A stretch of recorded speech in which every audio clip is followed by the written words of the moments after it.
Hello everyone and welcome to episode 2 of something slightly different. I don't actually know what to call it, I'm just calling it something slightly different or modded series thingy. Anyhow, I hope you're doing fine and this episode is going to be a busy one, so let's get started. I moved our smeltery, I made it much bigger so it's internally 5x5. I can also make it taller but I don't think it would be necessary because how much ores I'm going to put inside. And in any case we have to get into automated ore doubling very soon and this is just for early game. I added 2 ore miners and 1 resource miner, and the reason that I did that off camera is that you just have to hold the wrench. It's nothing special. They have solar panels on top, so this is how they get power. I also did some changes to the base. Don't mind the cherry wood planks, I don't have the material that I wanted for the door, so they're going to stay there for one episode at least. This is a trophy from open blocks, that many zombies I killed. We have a sky window so that I will know that it's daytime or nighttime when I'm inside. We have a downstairs which will be for our machines and early auto crafting with applied energistics. I did not spend too much time on decoration here. These are great wood planks, I thought they will look nice. The problem was getting the basalt for the walls because you literally have to mine through lava and, well, that was a pain. But at least I got a lot of obsidian, I'm not complaining. Randomly around the base I put some arcane lamps from Thaumcraft. They give a cool effect to the base during nighttime because they lit up an area of 16 by 16 and it's smooth lighting. It's not like placing a source block somewhere and make it look weird. So I like them a lot. We are also going to need a lot of refined obsidian ingots because I need to make the obsidian armor from Mekanism because we need to go to the Nether very soon. The first thing that I want to do is to craft a goggles of revealing because it will allow me to see what essentials are left inside the crucible and also the essential smelter, and this will reduce the amount of flux that I will put in the atmosphere. It's very close to the base and I am very afraid. And 1 goggles of revealing. This is why it makes sense to make extra thermometers because you're going to need it for a lot of crafting.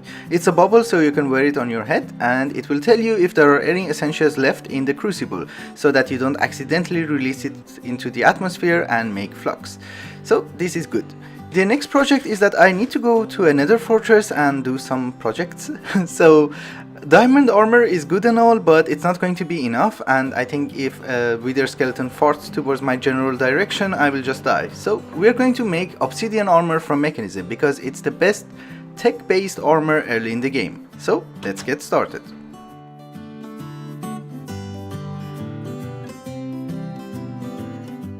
Can now try our new armor. This is a very good armor because the chest plate itself will give you 12 points of armor and 4 armor toughness, so it's going to be amazing.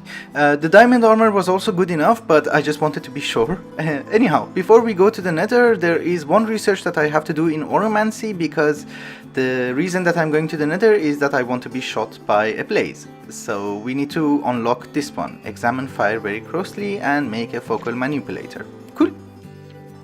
1 focal manipulator, and of course we examine fire very closely. And obviously this research is done so we can proceed, and this one is also done, and we need this one, a normal projectile, a fiery projectile and a sticky projectile. This is why I needed to go to the nether to be shot by a blaze in order to get the fiery projectile. So I just need to find a skeleton for the normal one. You can put an arrow in a dispenser as well, but you know, it's easier to find a skeleton.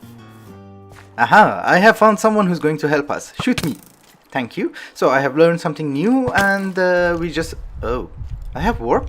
That much? I just unlocked a little bit in alchemy. It's fine. And a spit from a llama for the sticky projectile. Thank you. I know where the nether fortress is. The problem is getting to there because there's a huge lava lake between my island and the nether fortress. So I'm going to need a jetpack, and the only option in this pack is the Mekanism jetpack because I don't have IC2 or simply jetpacks. So we can craft this easily. Yeah, it's not a problem, we just need to fill it with hydrogen. 1 aqueous accumulator, 1 fluid conduit, and we set it to extract. Cool, always active. And also I need an electrolytic separator. There you go. Perfect, it's producing hydrogen. So I can just put it there. Yep. Cool. We just need to provide it with power as well. And obviously 1 quantum entangler porter. So I just have to wait for this to get full. Well, I realized making it an armored jetpack is also not that expensive. I just needed bronze, which I just got, and we can turn it into an armored jetpack. Cool. I also going to need some soul vials because I'm going to need a wither skeleton, a blaze, and you know, if we find something interesting, we can bring it back here and spawn it in a spawner. Cool. All of my stupid backpacks are full. I had to do a lot of mining in between episodes, but I forgot to empty them. So I'll just do this and we go to the nether. Well, I remembered that I've never shown you where the nether portal is. It's in this roguelike dungeon. I added this to the pack because I thought it would be fun. Anyhow, this was my first home. Let's also eat some cake. I'm lactose intolerant, so maybe it will help the jetpack. See you on the other side. Well, this is the second time I'm here because the first time I forgot torches. That's something that everyone does, I guess. Oh, you forgot something. Anyhow, I also brought a Waystone so that we don't have to fly here ever again. Jetpack is okay, but you take a lot of fall damage and I nearly died 2 or 3 times. Anyhow, we are here and let's get the stuff that we need. Aha! We have one wither skeleton. Come here, come here, come here. Thank you. Cool, we can spawn him later on. I would be very happy if you shoot me. Any moment would be nice. Yes, thank you, thank you. So you're coming home with me and I need to locate your spawner. I'll get some blaze rods, I'll take the spawner and I will see you back at home. This research is complete and now we can advance through oromancy. The reason that I wanted to do this research is that I want to make the Gauntlet and make some Foci. We need Jhelum? Okay. I want to explore the roguelike dungeon and I thought it would be a good idea to test the Gauntlet and some of the spells. So I'll get crafting and I will bring you back. So I made some weak crystals for Jhelum and we have probably discovered Jhelum. Have we? I have it in my inventory, why would you do that? Do you need actual ice? And here is your actual ice, and I have learned something new. So are you kidding me? This is ice, it has Jhelum, it's made out of Jhelum. Do you need this? Maybe you needed that. Ah, cool, okay, we're done. Well, the first focus will be a fireball. So we have elemental damage of fire, we have a projectile, and we need 2 weak crystals, Ignis and Motus. And I can also adjust the burn duration as well as the power. So it can be a maximum of 15. I believe for more than that you're going to need an advanced foci, which I don't have access to right now. So you can craft this, right? Huh. Are you? Oh, it's showing an anime. Oh yeah, okay, fine. So let's go test this one. A delicious test subject. How could you miss? Stay there. Yeah, okay, it's fine. It looks cool anyway. The next one that I want to try is called Flux, and it's a projectile of flux and it will do tremendous amount of damage to your target. So let's try this one as well. The problem is that for this one you are going to need to discover Flux and you need to have a Vitium crystal, which is Flux. I got it from the ore miner because I think I did boo-boo with the configs. But you can also get it from Taint. You just release Taint, you take 1 crystal from it. Oh, it looks cool. That's nice. Okay, let's go find the subject. Aha, my new test subject, and that was a 1-shot kill. It's not actually that bad. Well, for armored zombies it will be a problem, but generally it wasn't that bad. When we get to advanced foci it will be beautiful. Well, since we are going to play with the Gauntlet a lot and make a lot of foci, it makes sense to make a focus pouch, because it will allow me to store all the foci inside and not fill my inventory.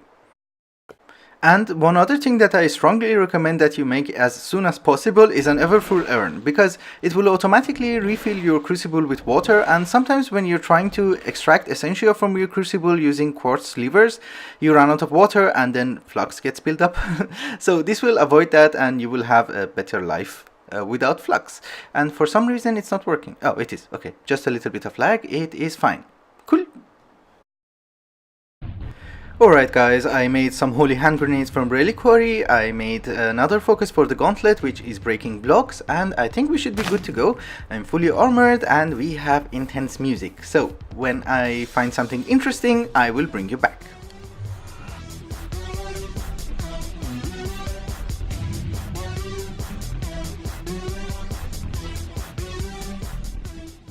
Ah, check this out. Very effective Thaumcraft spell. I just have to hit him 258 times and he should be dead. He's not dead yet. Okay, maybe we need the advanced focuses because this is bad.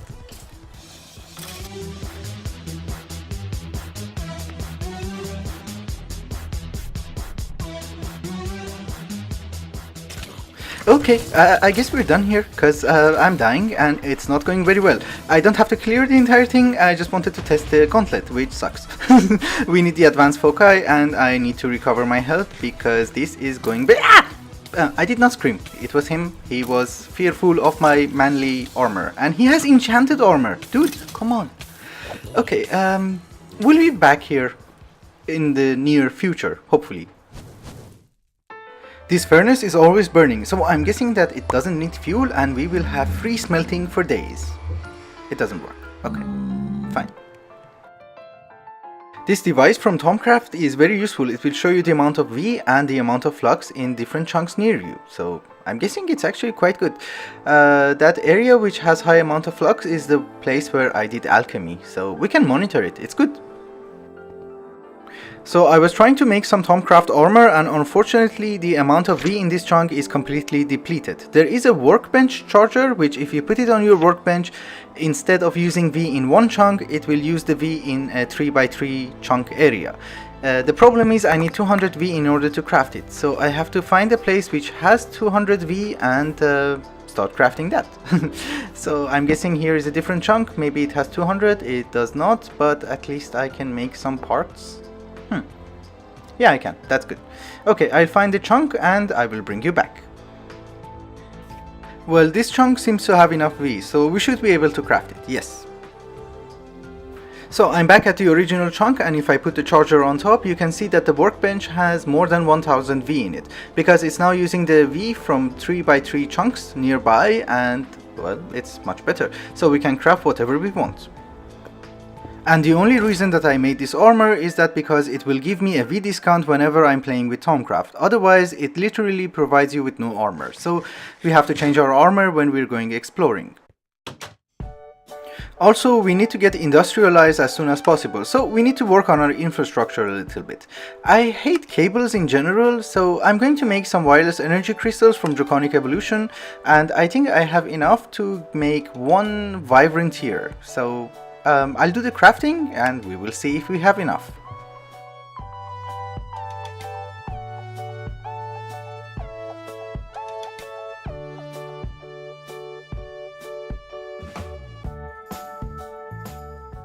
I literally had enough draconium to make this set of crystals and I ran out, and there's a little bit of lag. So we have one IO crystal, it gives us 3 channels.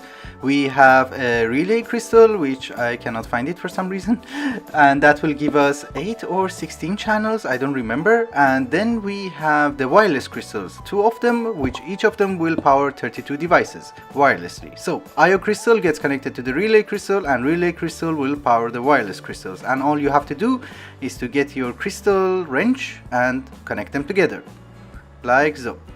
And now if I choose one of the wireless crystals, I can power devices wirelessly. It's perfect. The next thing we're going to need is plastic, which comes from dry rubber, which comes from tiny dry rubber, which comes from latex. So let's get into industrial foregoing, and we need one aqueous accumulator, which this is not the place where I should put it. It should be here. Then we need 2 buckets of water, and this should provide us with enough water for the latex processing unit. And now that we have Enderio conduits, it's actually very easy to hook this thing up. We need this to extract and always active. I also have a conduit probe, so I can copy and paste settings to other conduits. The other thing that we're going to need is a latex processing unit, and it needs water and latex. So we put it here. Cool, you should be getting water. Very good. The next thing that we're going to need is a mechanical user, and we put it on place blocks so that it will put logs in front of the 3 fluid extractors. And then we're going to surround the log with 4 3 fluid extractors, which will provide latex to our latex processing unit. And then we will hook it up to the conduit system. We extract latex from all of the 3 fluid extractors, and if I can reach it would be lovely. So also this one, yeah. I'm guessing we are good to go. So you should be getting latex as well. Good. 1 quantum entangler, basic power conduits, and we get tiny dry rubber. Rftools crafter, and we give it a recipe for dry rubber. And finally a redstone furnace, and we can configure it to automatically input the dry rubber from the Rftools crafter and smelt it down into plastic sheets. We just have to provide this with power and put our input and output chests. So I hooked it up to 2 caches, and one of them will be input for logs and the other one will be output for plastic. The logs go into the mechanical user, it places them, the latex goes through the latex processing unit, we get tiny pieces of rubber, and then we convert them into dry rubber, and then we smelt them into plastic sheets. This is the most compact way I can make it, and I actually like it because you can easily conceal it. And if we get rid of some of the grass, it will be complete. And we can start with our next project, which is a tree farm. For the tree farm, I'm also going to use industrial foregoing, and I thought if I put it in the forest, it would look less awkward. We are going to need a plant sower and a plant gatherer, and we are going to automate this using Xnet. Xnet is a really cool mod, and unfortunately I discovered it very late because first of all the name does not imply that it's such an awesome mod, and secondly everything looks like Rftools because it's from the same mod author, and you're like, okay, maybe it's an extension, maybe it's just nice looking cables or something. Nothing implies that it's so awesome, and unfortunately I never read the guide, otherwise I would have noticed something. That's the problem of being lazy and not paying attention to stuff. So you have 3 parts. You have you have 3 parts in Xnet. You have the connectors, which are interfaces, and you can interact through them with all items in the world, including devices, blocks, even chests and drums. You have cables which connect everything in the network together, and you have a controller which, once everything is connected together, you can control and manage every flow of items, devices and power through that controller. Maybe it does not make sense right now, but once I'm finished and I hooked up everything to the controller, I will bring you back and I will explain. Alright guys, I'm done, everything is connected, a connector is attached to every single block that I'm going to interact with, and we can get started. It might look complicated at first sight, but trust me, it's not bad. Just remember that the controller needs an independent system for power. So here I'm going to first make a channel for energy in order to transfer RF between different blocks. We already have energy from a quantum entangler porter, so if I create a channel for this, I will say extract energy, and I will instruct the controller to insert it into the plant gatherer and also the plant sower from industrial foregoing. Good, easy peasy. So now this thing has power, and this one also has power. The next thing that I want to do is to control the flow of items. So I need a channel for items, and I will make it like so. Don't choose storage, that's for something else. I made the same mistake several times. So I want the saplings to go into the plant sower, and with a higher priority, because I want the extra saplings to be voided. So we put it on insert, and we give it a priority of 10. Anyway, it doesn't really matter which number you give it. And I want the other ones to go inside the trash can, and this will have a priority of 0. So if we have extra saplings from the plant sower, it will go into the trash can and they will be voided. And I also want the saplings, apples and logs to be extracted from the plant gatherer or harvester or whatever you want to call it. And I want to be stacks at a time. And what is the lowest tick that it will check? 10. Yep, okay, so we put it at 10 ticks. And obviously I want the logs to go into a cache, so I'm going to also create a channel here, and I'm going to put a filter for logs. So only logs will go into the cache. Cool, everything is done, everything is perfect.